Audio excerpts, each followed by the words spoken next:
So the Lion of Punjab may have returned from his self-imposed exile to cheering crowds, but it's still unclear if Nawaz Sharif will be able to officially stand for elections again. And as his fate hangs in balance for another 48 hours, let's just take a closer look at the political career of Pakistan's three-time Prime Minister. Take a look. अगर आइन पाकिस्तान के अवाम को हुक्मरानी का हक देता है तो उनके इस हक को तस्लीम कर लो। मैं सीधी सादी बात कर रहा हूँ कि खुदारा इस मुल्क को आइन के मुताबिक चलने दो। Toppled in a military coup, jailed, exiled. जब आपकी तकदीर बदलेगी ना, won elections again, became the Prime Minister. And jailed and exiled yet again. This is the story of three-time Pakistani Prime Minister Nawaz Sharif.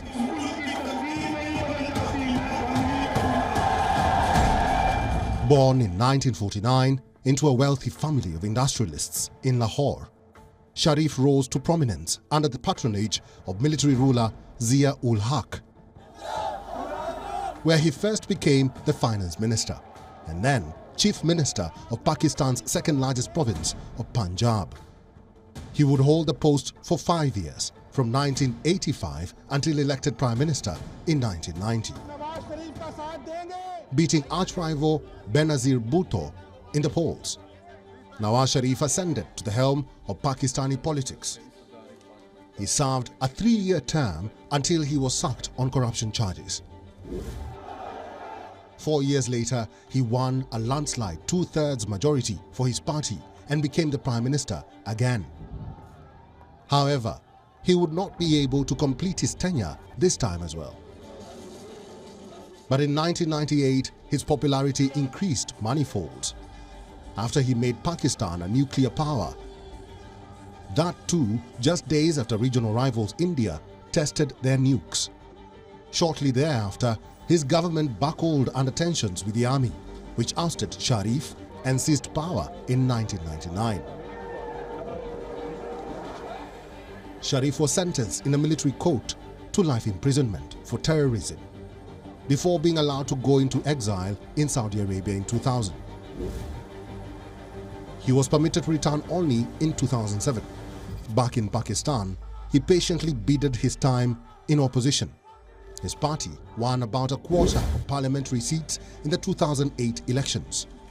Though tipped to win the 2013 elections, he surprised many with the scale of his victory.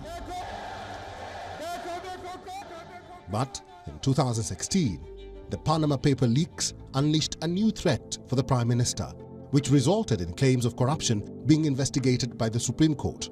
The allegations related to his family's ownership of apartments in an upmarket area of central London, with questions being raised over the money trail that led to the acquisition of those properties. Sharif denied any wrongdoing and called the charges politically motivated. However, in 2018, a court in Pakistan found him guilty of corruption. The court eventually sentenced him to 10 years in prison. Sharif then went to a self-imposed exile in London a year later, only to return 4 years later to a massive welcome. WION now available in your country. Download the app now. Get all the updates on the move.